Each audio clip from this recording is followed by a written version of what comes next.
సాయంత్రం నెల్లూరుకు కాకాణి. మైనింగ్ కేసులో విచారణకు హాజరుపై ఉత్కంఠ. క్వాష్ ముందస్తు బెయిల్ పిటిషన్లపై రేపు విచారణ. విడుదల రజనీ ముందస్తు బెయిల్ పిటిషన్ ఇవాళ విచారించనున్న హైకోర్టు. డబ్బు వసూలు ఆరోపణల కేసు వ్యవహారం.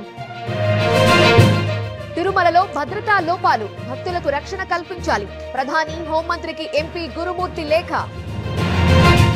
టీటీడీ అధికారులతో నేడు చంద్రబాబు సమావేశం. దర్శనాలు, ఇతర అంశాలపై సీఎం సమీక్ష. కీలక ఆదేశాలు జారీ చేసే అవకాశం. ఢిల్లీలో నేడు బీసీ మహాధర్నా.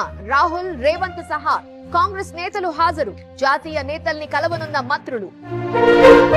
స్థానిక సంస్థల నేతలతో నేడు జగన్ భేటీ. పాల్గొననున్న 4 జిల్లాల ప్రజాప్రతినిధులు. భవిష్యత్తు కార్యాచరణపై దిశానిర్దేశం.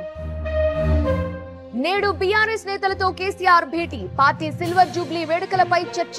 తాజా రాజకీయాలపై చర్చించే అవకాశం. ఫోన్ ట్యాపింగ్ కేసుపై సిట్ విచారణ. నేడు మరోసారి పోలీసుల ముందుకు శ్రవణ్ రావు. గత విచారణలో 6 గంటల పాటు ప్రశ్నలు. ఎస్ఎల్బీసీలో కొనసాగుతున్న రెస్క్యూ. 6గురి ఆచూకీ కోసం అన్వేషణ. మట్టి, టీబీఎం శకలాల తొలగింపు.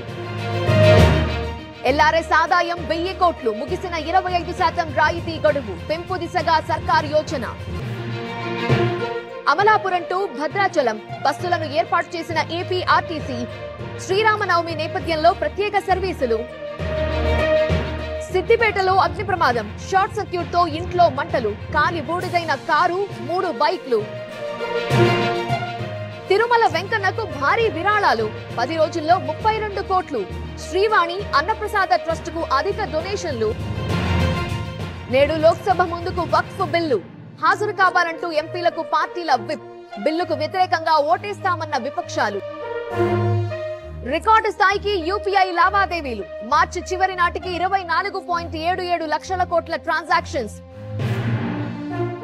భద్రతలో పాకిస్తాన్ కు 65వ స్థానం. 66వ స్థానంలో నిలిచిన భారత్. సురక్షిత దేశాల జాబితా విడుదల. ఐపీఎల్లో పంజాబ్ కింగ్స్ 2వ విజయం. 8 వికెట్ల తేడాతో లక్నోపై గెలుపు. 3 వికెట్లు తీసిన అర్షదీప్ సింగ్.